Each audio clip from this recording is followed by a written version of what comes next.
Bonjour à tous. J'espère que vous allez bien à la maison.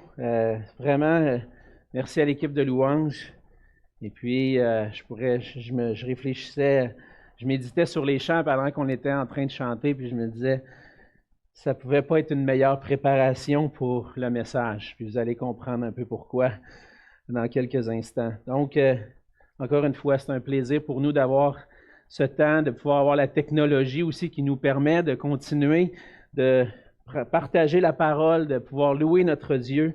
Je voulais simplement mentionner qu'au courant de la prochaine semaine, je vais prendre quelques jours. En fait, je vais prendre la semaine en vacances avec la famille. C'est la semaine de relâche. Et donc, c'est dans notre habitude de prendre cette semaine-là puis de pouvoir passer du temps en famille, puis un peu de ressourcement, un peu au milieu là, de l'année là, scolaire et puis de l'année un peu plus mouvementée à l'Église. Là. Donc, ça va être un bon moment pour prendre du repos et puis se ressourcer aussi dans le Seigneur.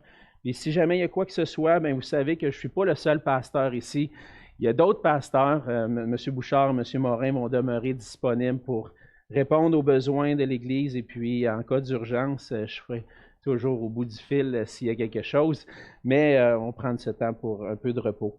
Donc, ce matin, j'aimerais vous inviter à tourner avec moi dans Matthieu au chapitre 28. Matthieu 28. Et on continue ce matin notre série sur la vision pour notre Église.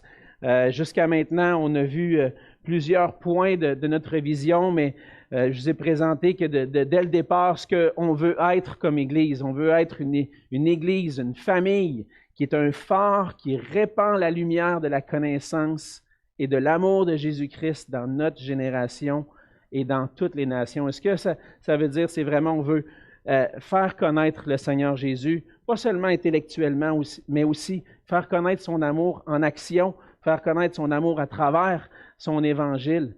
Et puis, on a vu jusqu'à maintenant les premières lettres de ce désir-là, de ce qu'on veut accomplir ensemble, qui était de proclamer l'évangile de Jésus-Christ et tout le conseil de Dieu. Ce qu'on veut, c'est une Église qui est fondée sur la vérité de la parole et qui continue dans notre génération, aujourd'hui, malgré ces temps plus difficiles, à proclamer la bonne nouvelle de Jésus-Christ parce que c'est la meilleure nouvelle qui est pour tout être humain, que tout être humain ne peut pas entendre.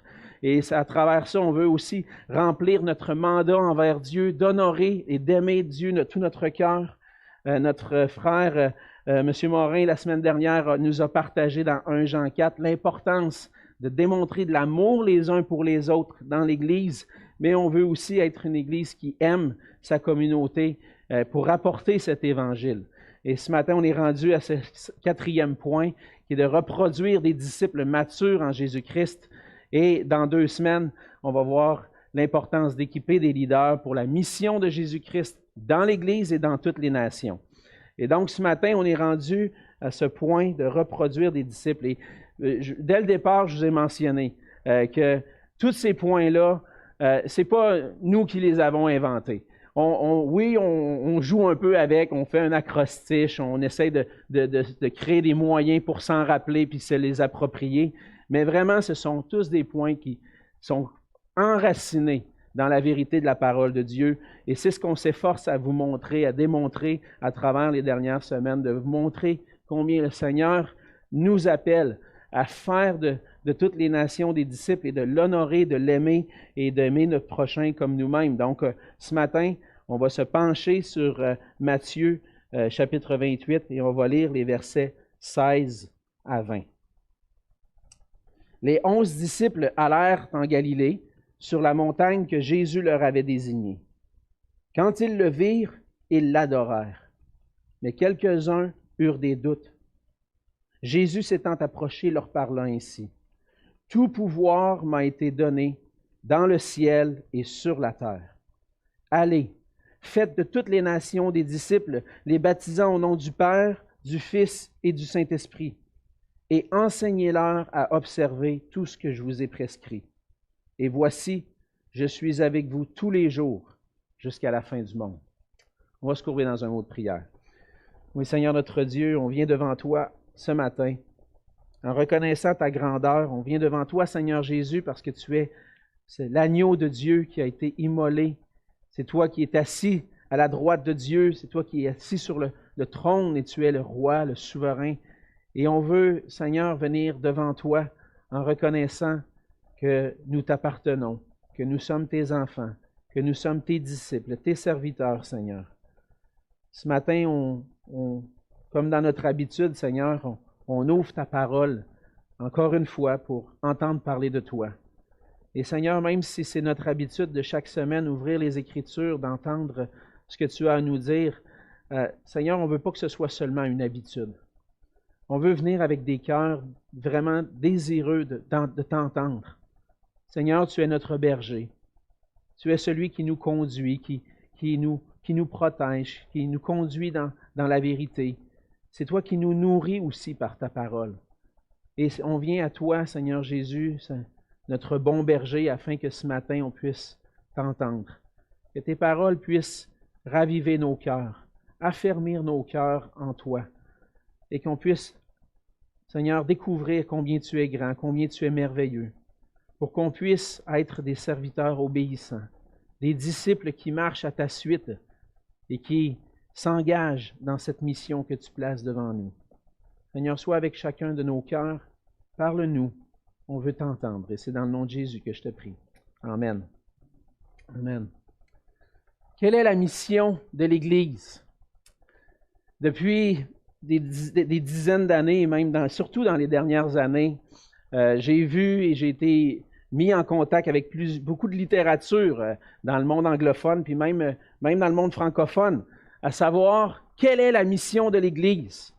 Plusieurs vont donner des définitions différentes, même parmi les chrétiens, de ce que c'est la mission de l'Église. Et cette question-là, quelle est la mission de l'Église, a fait couler beaucoup d'encre dans les dernières années.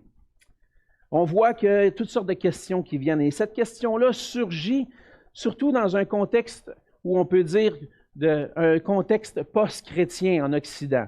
Un contexte qui a connu l'Église catholique, qui a connu l'Église et la foi chrétienne pendant des années et qui maintenant passe à une autre étape. Et puis on voit l'Église un peu constater ce qui se passe dans la culture, ce qui se passe dans notre société et se poser la question, qu'est-ce que c'est notre mission au milieu de cette culture-là qui est post-chrétienne, de cette ère post-chrétienne?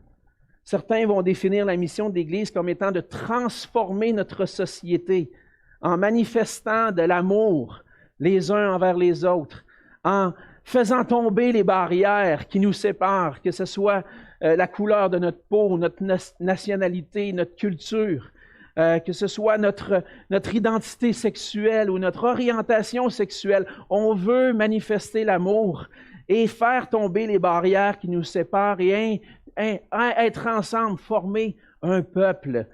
Et puis, c'est ce que plusieurs vont défendre comme étant la mission de l'Église, renverser les barrières dans notre société pour manifester l'amour. Pour d'autres, la mission de l'Église va se résumer à évangéliser le monde. On se base sur, entre autres, Matthieu 28, et on dit, notre mission, c'est d'annoncer Jésus-Christ à travers le monde. Mais on oublie parfois un élément important. Et la mission de l'Église, comme on le voit dans le passage ce matin, c'est pas seulement d'évangéliser, c'est pas seulement d'apporter l'amour dans le monde autour de nous, quoique c'est bien d'aimer les gens autour de nous, puis d'essayer d'atteindre les gens et de manifester l'amour de Jésus-Christ, c'est ce qu'on veut. Mais ce que Jésus va dire dans le passage de ce matin, c'est que la mission des disciples, c'est de faire des disciples de toutes les nations par la prédication de l'Évangile, le baptême et l'enseignement de la parole de Dieu. La formation de disciples, faire des disciples dans toutes les nations, aujourd'hui, c'est la mission dans laquelle le Seigneur nous appelle. Puis pour former des disciples matures, doivent s'investir dans la vie de d'autres disciples. On est appelé, en tant que croyants, à s'investir dans la vie de d'autres pour les faire grandir, pour aider à grandir à l'image de Jésus-Christ. Et le Seigneur nous appelle à être des disciples matures qui s'investissent dans la vie de d'autres personnes pour les aider à ressembler à Jésus-Christ. C'est comme ça depuis le début de l'histoire de l'Église. L'histoire de l'Église montre, on le voit dans le livre des Actes, que ce que les apôtres ont cherché à faire, c'est proclamer l'Évangile de Jésus-Christ et former des disciples qui grandissaient en maturité. On va avoir l'occasion de le voir. Et en tant que disciples de Jésus-Christ, le Seigneur nous appelle à se reproduire, à faire d'autres disciples. C'est la mission à laquelle le Seigneur nous appelle, mais c'est une mission qui, je pense, est de plus en plus négligée par les églises. Cette mission est de plus en plus négligée par les disciples du Seigneur. Et dans le passage de ce matin, on voit des paroles qu'on connaît bien.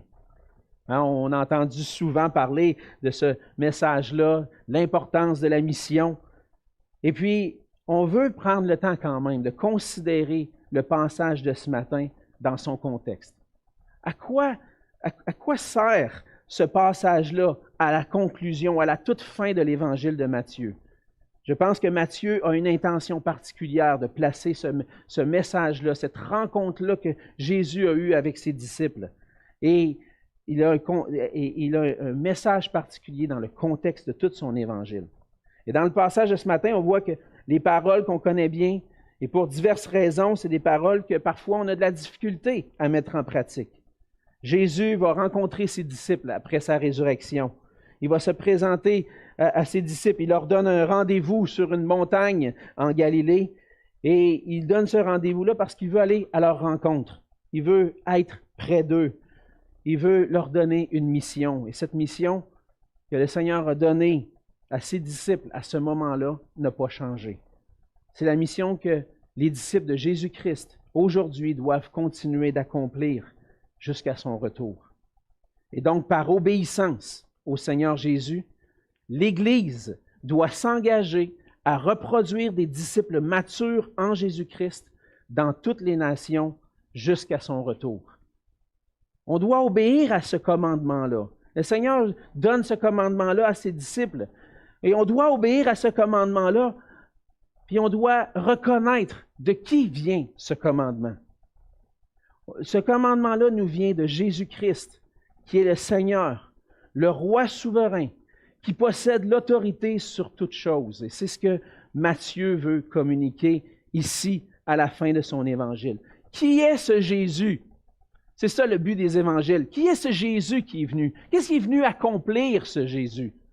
Et Jésus est venu pour manifester qu'il était le roi, le souverain tout-puissant, qui est le roi, le Seigneur. Et Matthieu veut démontrer ça. Dans son évangile, Matthieu démontre que Jésus est Seigneur, que Jésus est le roi, à plusieurs reprises.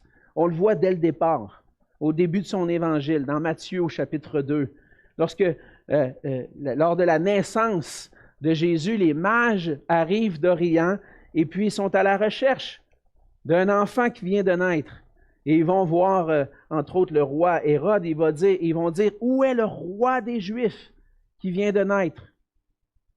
Car nous avons vu son étoile en Orient et nous sommes venus pour l'adorer. Dès le départ, Matthieu veut faire dire une chose. Il y a un roi qui vient. Et le roi des Juifs, même s'il y a encore un petit bébé, cet enfant-là va devenir le roi. Et dans Matthieu, on continue dans Matthieu 2 au verset 6, la parole de prophétie qui s'est accomplie, il dit « Et toi, Bethléem, terre de Juda, tu n'es certes pas la moindre entre les principales villes de Juda, car de toi sortira un chef qui paîtra Israël, mon peuple. De toi sortira un chef. De toi va sortir le roi des Juifs. » Et lorsque, pendant son ministère, Jésus a dû, à bien des reprises, et a démontré qu'il était ce Dieu, le roi souverain, le Seigneur qui avait le pouvoir sur toutes choses. Et à la fin de son ministère, alors qu'il a été arrêté, Jésus a comparu devant Pilate, devant le gouverneur. Et puis Jésus comparut devant le gouverneur, ça nous dit dans Matthieu 27, 11. Et le gouverneur, l'interrogeant en ces termes, « Es-tu le roi des Juifs? » Et qu'est-ce que Jésus a répondu? Jésus lui répondit, « Tu le dis. » Jésus est venu manifester sur la terre, et c'est ce que Matthieu veut démontrer, qu'il est le roi des Juifs, mais pas seulement le roi des Juifs, il est le roi de toutes les nations. Et au moment de sa crucifixion, certainement, Jésus n'avait pas l'air d'un roi. Et je pense que même depuis sa naissance et pendant tout son ministère, Jésus n'avait pas l'air de roi, du roi des Juifs, du Messie qu'on attendait, de celui qui allait venir délivrer Israël des pressions ennemies. Mais Jésus est là, à la croix, le roi des Juifs qui est crucifié. Il est le roi qui est venu accomplir notre salut. Jésus est le roi qui est venu pour donner sa vie pour nous. Le roi qui a quitté la gloire qui était au ciel pour venir s'humilier et prendre notre place sur une croix, notre condamnation que nous, on méritait. Il n'y avait personne d'autre que lui qui pouvait accomplir ce qu'il a accompli pour nous. Ça prenait Dieu lui-même pour venir accomplir ce qui était nécessaire. Jésus est venu accomplir par sa vie, sa mort, sa résurrection, tout ce que nous avions besoin pour être pardonnés de nos péchés, pour être réconciliés avec Dieu. Et lorsque Jésus était à la croix, il a reçu sur lui la condamnation que nous méritions. Et lui seul pouvait l'accomplir parce que lui seul pouvait vivre une vie parfaite, sans péché, et venir prendre la place de pécheur. Lui seul pouvait dire, « Seigneur, voici, je me présente à toi. Je suis sans péché et je vais prendre les péchés du monde, les porter sur mes épaules et je vais recevoir la colère qu'eux méritent à cause de leurs péchés. » Jésus n'avait pas l'air d'un roi à la croix, mais Jésus était le roi des Juifs. Et le roi, on va voir qu'il était non seulement le roi des Juifs, mais le roi de toutes les nations, le souverain. Parce qu'après sa mort, Jésus a manifesté qu'il avait le pouvoir sur toutes choses. Il n'est pas resté mort sur la croix. Il est ressuscité. Et le roi ressuscité est celui qui étend son royaume à toutes les nations. La résurrection de Jésus-Christ manifeste qu'il a le pouvoir sur la mort, qu'il a le pouvoir sur le péché, sur Satan, le pouvoir de détruire le joug du péché qui pesait sur nous, nous délivrer de l'esclavage du péché pour qu'on puisse adorer le seul vrai Dieu. Et ce pouvoir-là, maintenant, s'étend à toutes les nations. Jésus est le roi, le Seigneur ressuscité, et les disciples ont reconnu ce roi.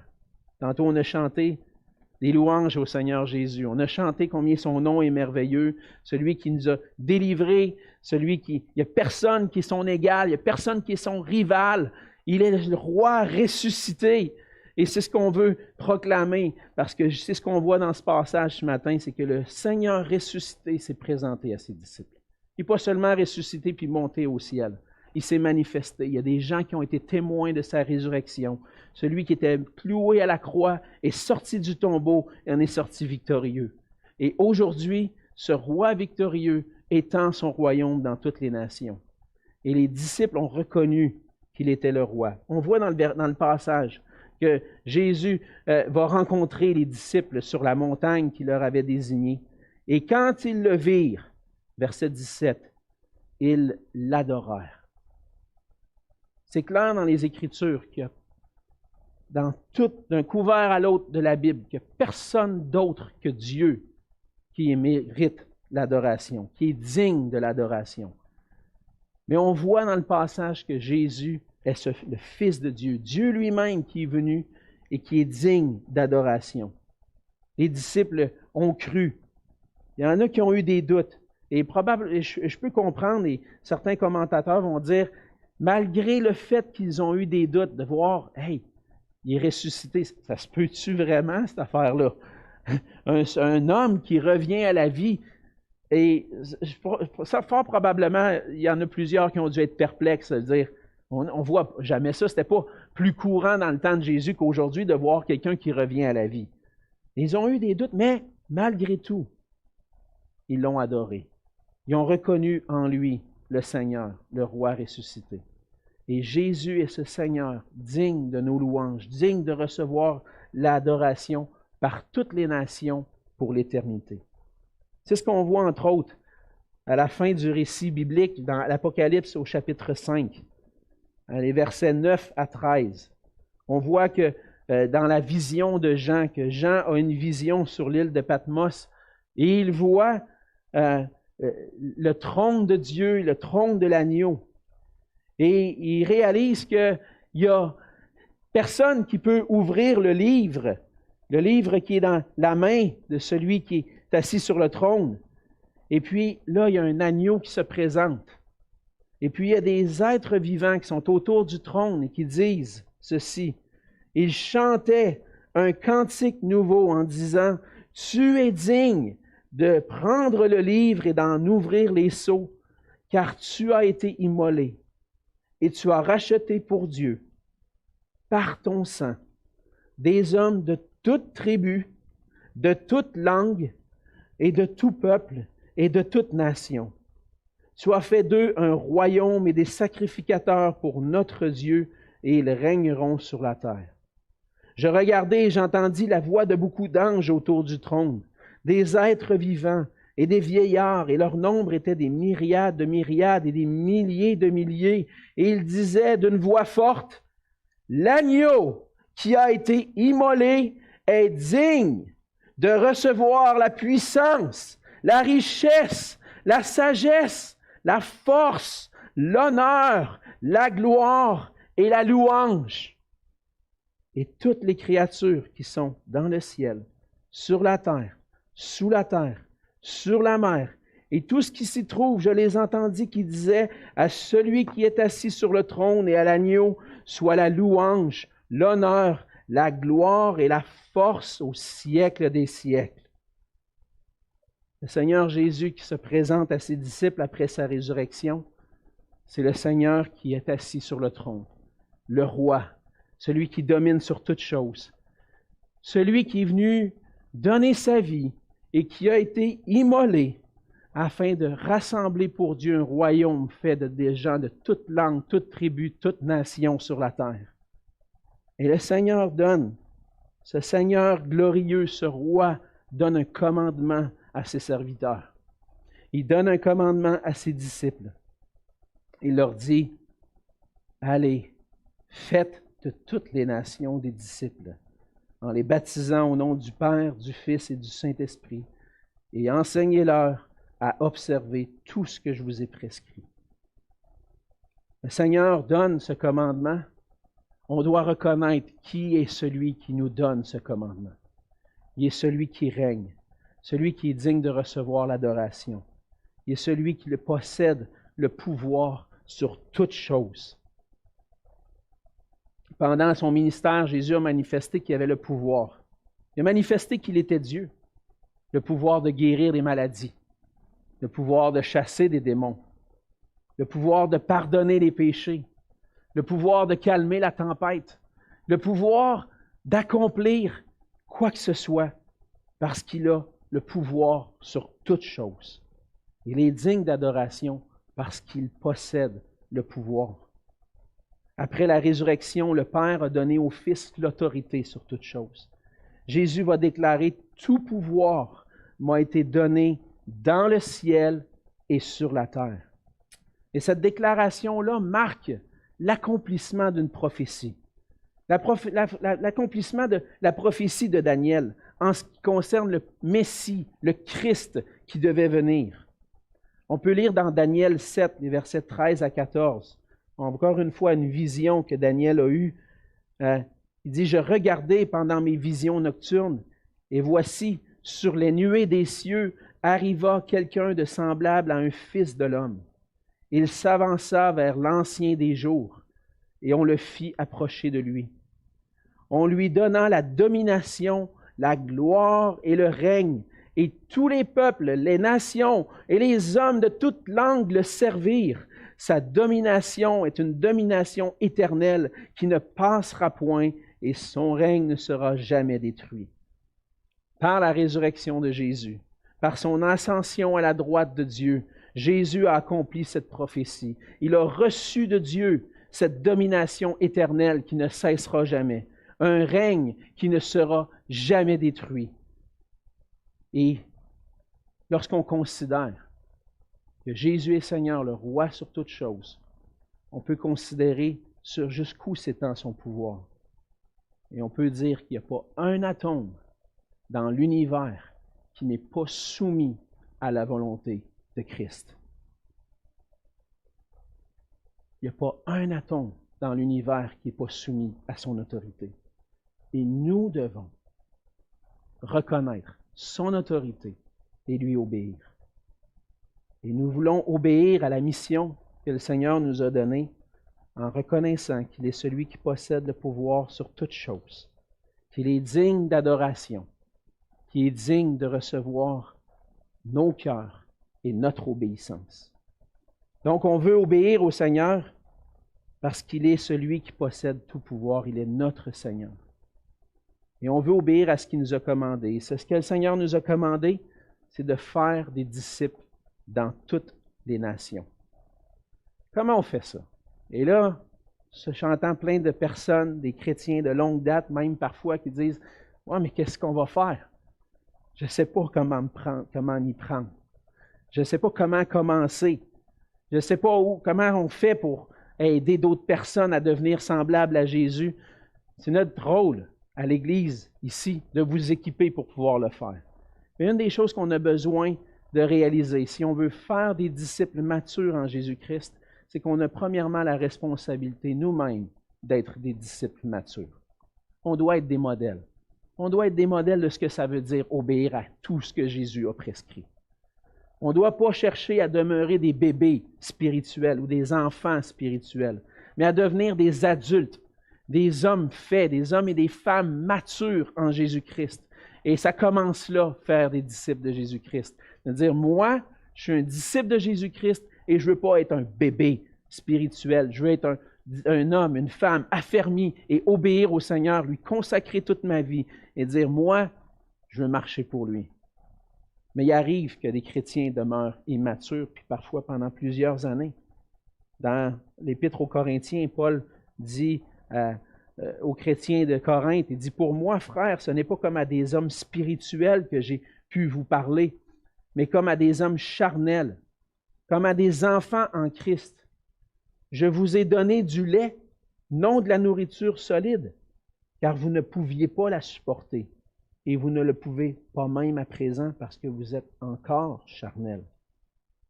Des chrétiens charnels, des chrétiens qui demeurent immatures dans le Seigneur, qui restent au lait comme un bébé, qui n'a pas de nourriture solide, ne peut pas être en mesure de former des disciples matures.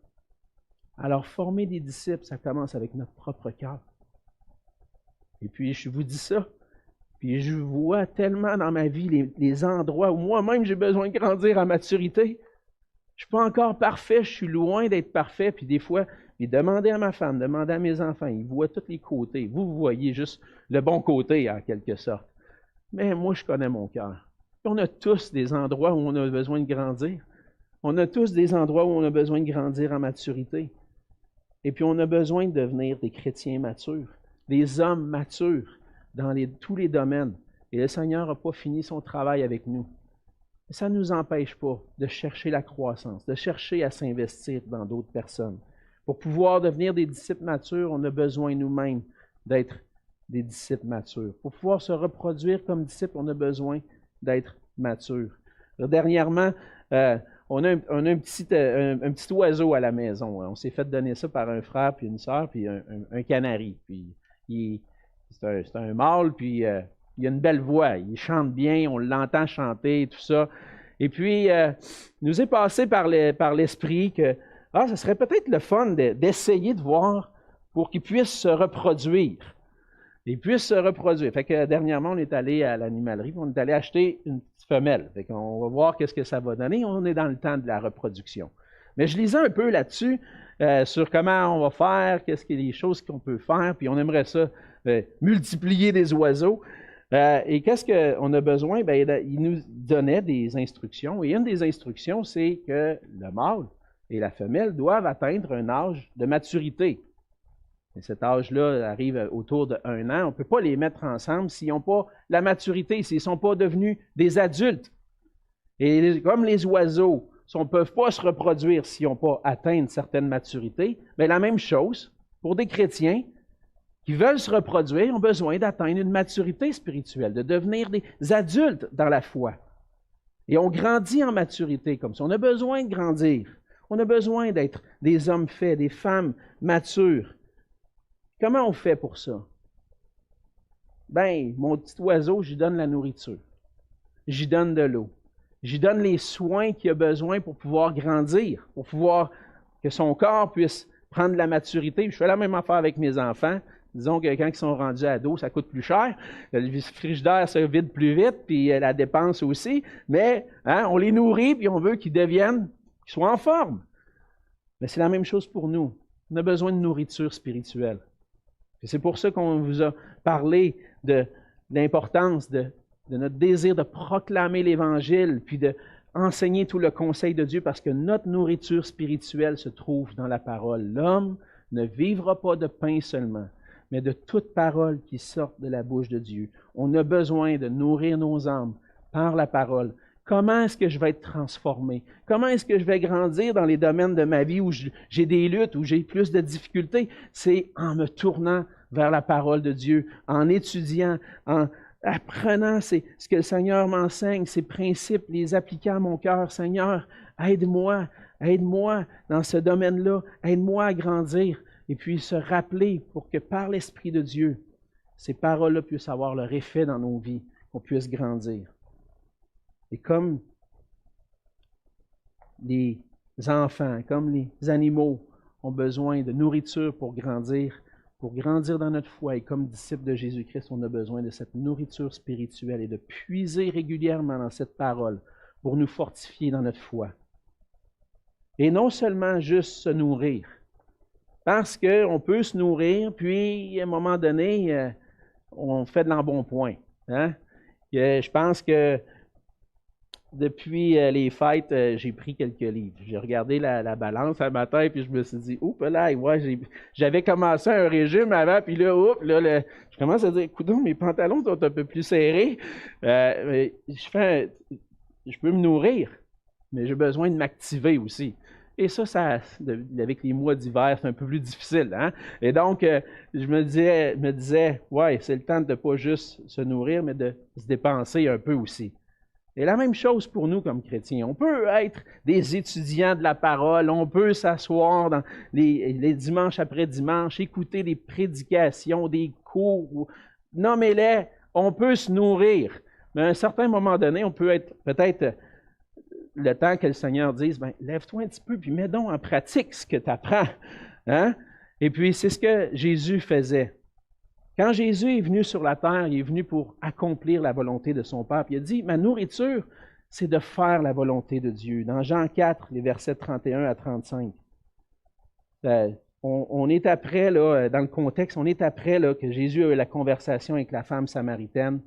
Et puis, il y a des gens qui vont se convertir au Seigneur.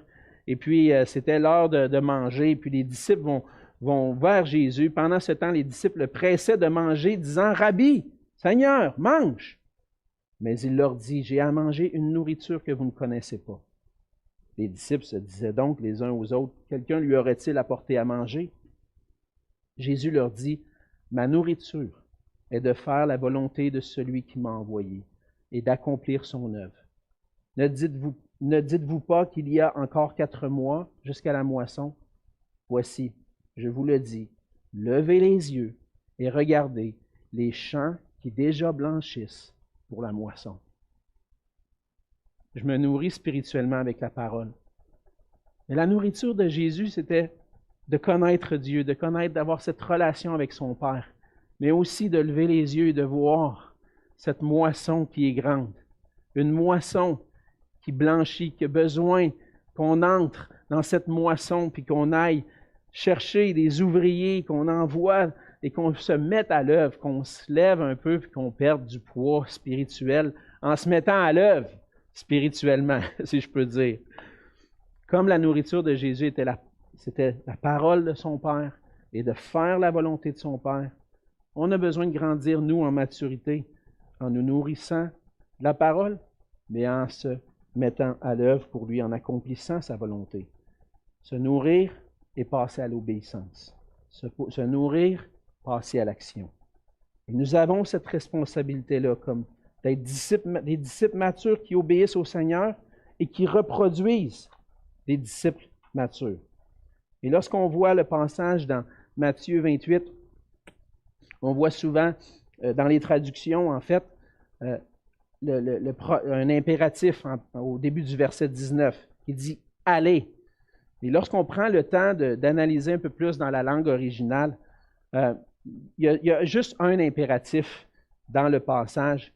Et l'impératif et le commandement que Jésus donne, ce n'est pas d'aller, mais c'est de faire de toutes les nations des disciples. L'impératif, c'est « faites de toutes les nations des disciples ». Et le « aller », j'ai oublié le terme juste parce que je veux le dire maintenant. Un participe, voilà.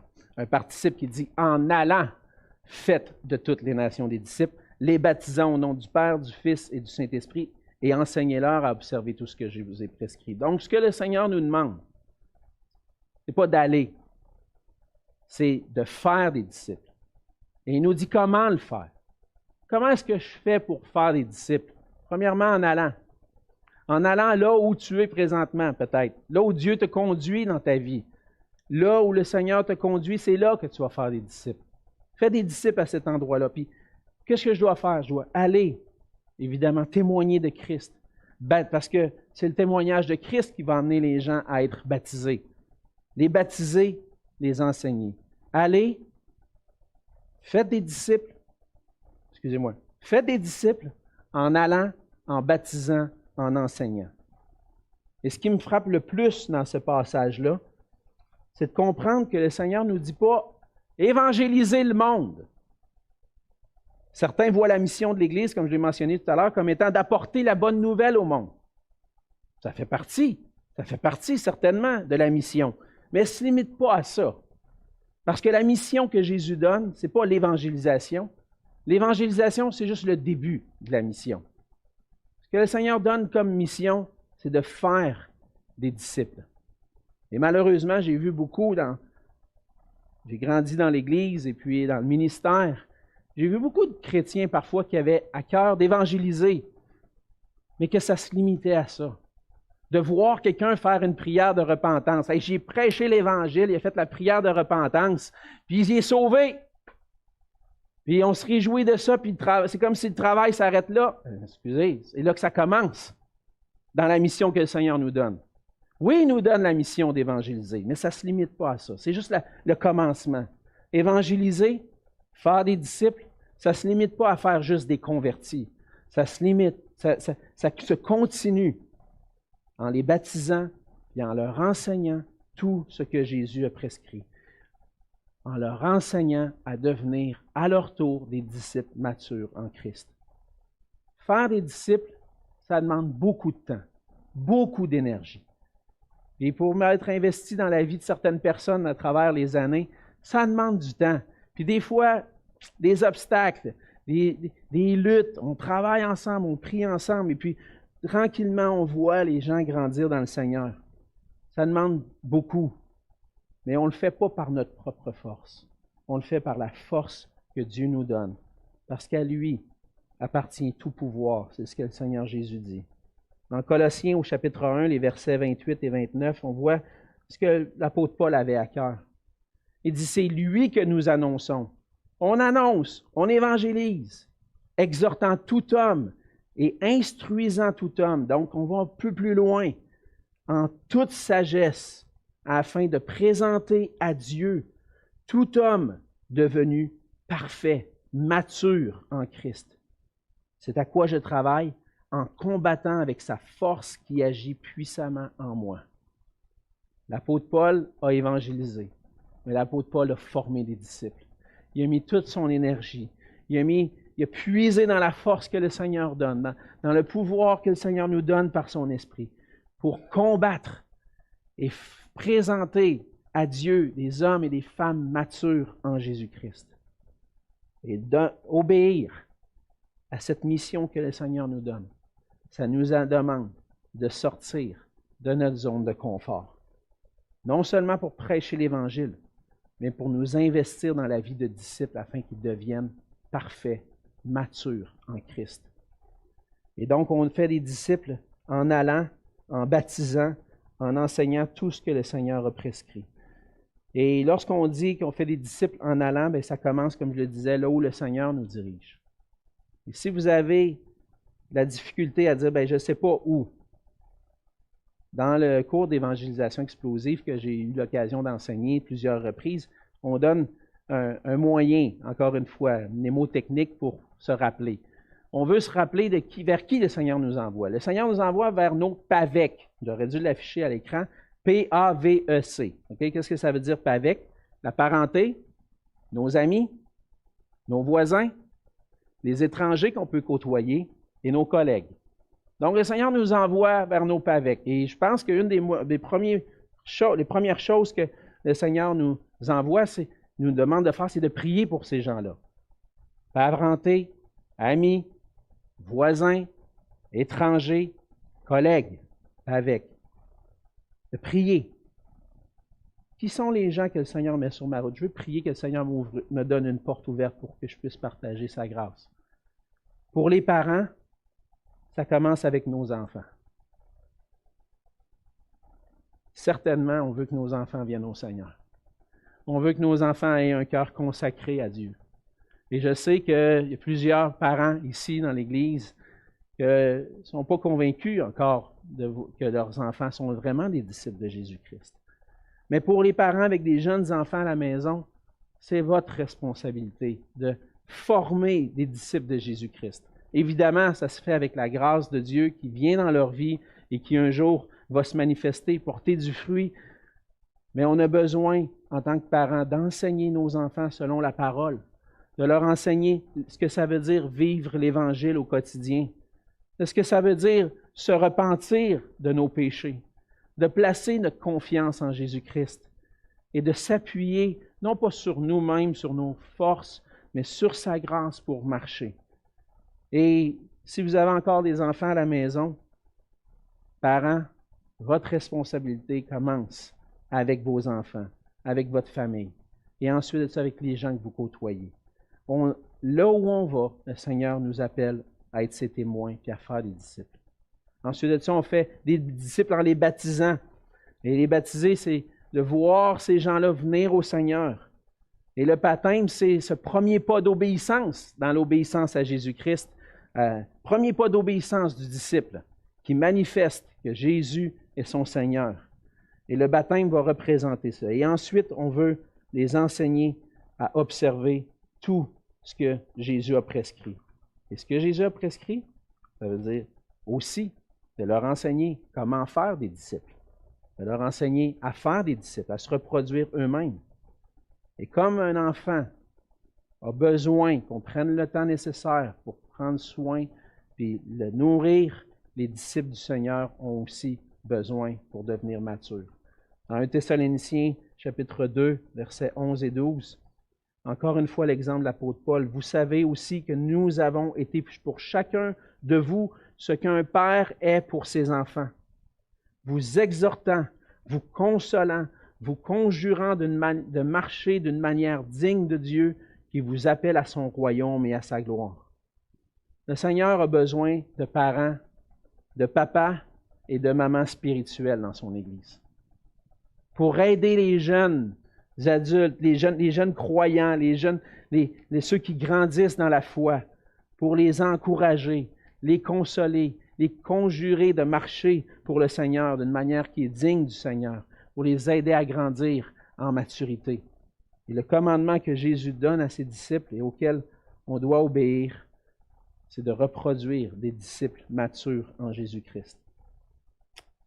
On va terminer avec le dernier point. Il ne faut pas oublier qu'on n'est pas seul dans cette mission-là. Le Seigneur Jésus-Christ marche avec nous dans cette mission. Le Seigneur Jésus, Matthieu nous le présente comme au début de son évangile, chapitre 1, comme l'Emmanuel, Dieu avec nous. Et Jésus va nous rappeler cette présence avec nous. Il a été présent avec ses disciples tout au long de son ministère, mais à la fin, il dit, « Je suis avec vous tous les jours jusqu'à la fin du monde. Rappelez-vous, celui qui est le roi, le Seigneur, celui qui domine sur toute chose, qui a pouvoir sur toute chose, est avec nous. Le Seigneur est venu pour sauver son peuple, mais il est venu pour être avec nous. Et le Seigneur est avec nous dans cette mission par son Esprit. Il nous a donné son Esprit pour qu'on puisse être ses témoins, son Esprit pour qu'on puisse former des disciples matures en Jésus-Christ. Et on peut compter sur la présence de Dieu, sur la présence de notre Seigneur Jésus-Christ dans cette mission. Et le Seigneur a dit, « Je suis avec vous », pas juste pour les premières semaines du ministère de l'Église, tous les jours, chaque instant, chaque moment, jusqu'à la fin du monde, jusqu'au retour de Christ. Il n'y a pas une seconde dans tout le temps de la résurrection de Jésus jusqu'à son retour que Jésus n'est pas avec son Église en train de travailler avec eux. Le Seigneur est là. Le pasteur David Platt, qui s'est occupé d'une grande mission aux États-Unis, dit ceci, « Cette mission n'est pas basée sur qui nous sommes ou ce que nous pouvons faire. Cette mission est basée sur qui Jésus est et ce qu'il est capable de faire dans nos vies et à travers nos vies. » On ne va pas faire des disciples en se basant sur nos propres forces, en se basant sur nos capacités, mais sur la puissance de ce que le Seigneur Jésus peut accomplir. C'est en s'appuyant sur lui, comme les apôtres ont fait, en s'appuyant sur l'Esprit de Dieu, que nous allons aller, que nous allons former. Chaque jour, chaque instant, chaque seconde, je suis avec vous. Est-ce qu'on a besoin, pour rentrer dans cette mission, c'est de devenir nous-mêmes des disciples matures, mais c'est d'apprendre aussi à compter sur le Seigneur. Quel est le sentiment lorsque je vous dis, ou ce que le Seigneur nous dit, faites de toutes les nations les disciples? C'est quoi votre sentiment face à la mission de former des disciples? Certains vont dire, non, ça, c'est pas pour moi, ça. Alors, moi, je ne suis pas capable de faire ça. Là. Hein? Pourtant, le Seigneur a donné cette mission-là à chacun de ses disciples. Il y en a qui vont dire, ça me fait peur un peu. Je ne sais pas trop comment je vais m'y prendre. Mais je suis prêt à avancer. Déjà, c'est un bon pas. Hein? On veut grandir. Et je pense qu'on peut grandir ensemble. D'autres vont dire, c'est ce que je voudrais, mais pas de suite. J'ai trop de choses à faire. Je suis trop occupé. Il y en a d'autres qui attendent juste ça. Où est-ce que vous êtes ce matin? Où est-ce que vous êtes dans cet appel à entrer dans cette mission? Et notre désir, c'est d'être là pour vous équiper, vous aider. Qu'importe quel est notre sentiment, on doit être prêt à obéir au Seigneur. On doit obéir en comptant sur lui, en comptant sur sa parole, sur son esprit pour nous fortifier dans la foi, en comptant sur lui dans la prière, prier, en comptant sur lui à travers nos frères et sœurs ou à travers la communion, on s'encourage les uns les autres dans cette œuvre-là. On veut être une église qui s'encourage. Partage-moi qu'est-ce que tu as vécu aujourd'hui, cette semaine. As-tu rencontré quelqu'un? As-tu eu l'occasion de t'investir dans la vie de quelqu'un? On veut s'encourager. Et pour accomplir la mission du Seigneur, on a besoin de compter sur lui, sur sa parole, son esprit, dans la prière et s'encourager ensemble. Donc, par obéissance au Seigneur, l'Église doit s'engager à reproduire des disciples matures en Jésus-Christ dans toutes les nations jusqu'à son retour. Et on va obéir en reconnaissant premièrement qui est notre Seigneur Jésus-Christ, en disant, Seigneur, je plie le genou devant toi puis je veux t'obéir. En obéissant à cet ordre-là et en comptant sur sa présence. Es-tu un disciple de Jésus-Christ? Peut-être que tu écoutes ce message-là et que tu dis, moi, je ne suis pas encore un disciple de Jésus-Christ. Moi, je ne suis pas prêt à suivre Jésus de cette façon-là. Tout l'Évangile de Matthieu, peut-être que tu n'as jamais eu l'occasion de le lire, ou si tu n'as jamais eu l'occasion, je t'invite à le lire. Tout l'Évangile de Matthieu est une preuve de la souveraineté, de la royauté, de la seigneurie de Jésus-Christ. Le Seigneur t'appelle à être son disciple.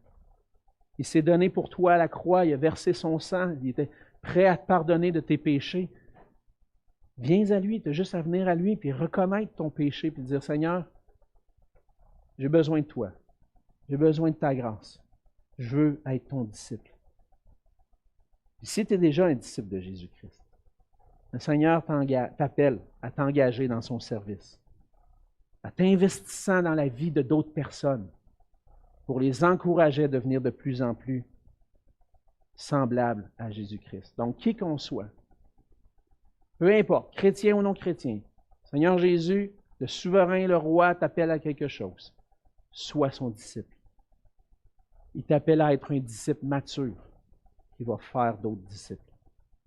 Le Seigneur veut se servir de nous, le Seigneur veut se servir de toi pour accomplir cette mission merveilleuse en s'appuyant sur lui. Entrons ensemble dans cette mission. Prions. Seigneur notre Dieu, on veut te dire merci pour ta grâce. Seigneur Jésus, on reconnaît ta royauté, ta souveraineté. Tu es le Seigneur. On ne veut pas juste le chanter, on veut le vivre. On veut le vivre en se soumettant entièrement à toi. Seigneur, je te demande pardon.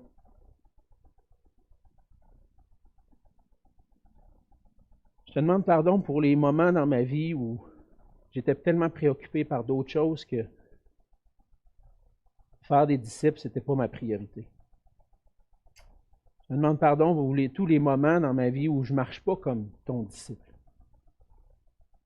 Mais Seigneur, tu vois mon cœur ce matin, tu vois nos cœurs. Je veux être un disciple obéissant à ta parole. Et peut-être que tu entends ce message-là, puis c'est ton désir. Dis-le au Seigneur. Seigneur, je veux être obéissant. Je veux t'obéir. Ça me fait peur, je ne sais pas trop comment je vais m'y prendre. Mais je veux t'obéir, je veux faire ta volonté. Seigneur, aide-nous à t'obéir. Aide-nous à briller pour toi, à répandre ta lumière, à faire connaître ton amour, à former des disciples matures en toi, afin que tu reçoives la gloire de gens de toute tribu, de toute langue, de toute nation. C'est ce qu'on voit qui va arriver. Mais rends-nous participants à cette mission. Que nous puissions être une Église qui brille pour toi et pour ta gloire. C'est dans le nom de Jésus que je te prie. Amen.